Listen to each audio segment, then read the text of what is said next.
നിങ്ങളുടെ ഇഷ്ട പരമ്പരകൾ എക്സ്ക്ലൂസീവായി സൺ നെക്സ്റ്റ് ആപ്പിലൂടെ തികച്ചും ഫ്രീ ആയി ഇപ്പോഴേ ആപ്പ് ഡൗൺലോഡ് ചെയ്യൂ. ഈ ഒരു കാര്യത്തിൽ അമ്മ എതിർക്കാൻ ലോകത്ത് ആർക്കും അവകാശമില്ല.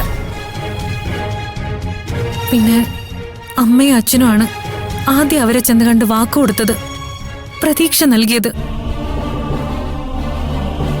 പ്രതീക്ഷ കൊടുത്തിട്ട് പിന്മാറുന്നത് ശരിയാണോ അമ്മ?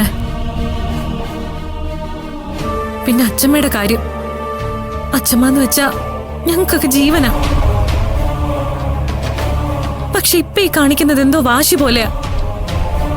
2 പ്രാവശ്യം ഇവിടെ ആരോടും പറയാതെ ഇറങ്ങിപ്പോയി. അത് അച്ഛമ്മയ്ക്ക് ചേർന്നതല്ല. അമ്മയോടുള്ള സ്നേഹം കാരണമാണെന്നൊക്കെ പറയുമെങ്കിലും അത് പൂർണ്ണമായി അംഗീകരിക്കാൻ പറ്റില്ല. യാഥാർത്ഥ്യം മറ്റൊന്നാ.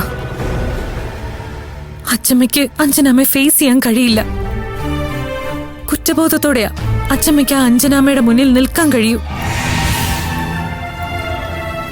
നമ്മളെയൊക്കെ പരീക്ഷിക്കാൻ വേണ്ടി അച്ഛമ്മ എവിടെയോ മാറി നിൽക്കുക, അങ്ങനെ എനിക്ക് തോന്നുന്നേ.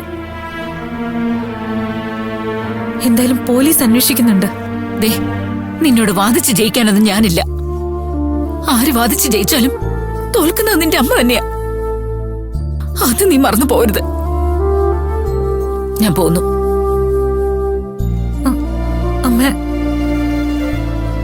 അമ്മയ്ക്ക് എല്ലാം അറിയാവുന്നതല്ലേ. ഈ മോൾ അമ്മയ്ക്കോ അച്ഛമ്മയ്ക്കോ ദോഷം വരുന്ന എന്തെങ്കിലും ചെയ്യോ? അമ്മ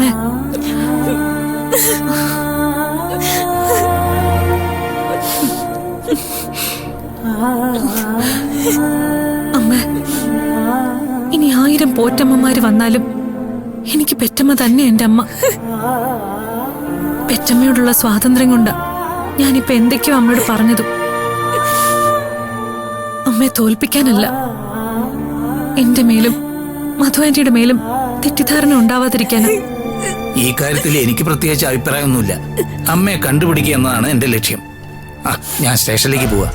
അച്ഛാ, അജുവേട്ടനും കൂടെ വിളിച്ചോണ്ട് പോണം. വേണ്ട, ഞാൻ അഖിലിനെ വിളിച്ചോളാം.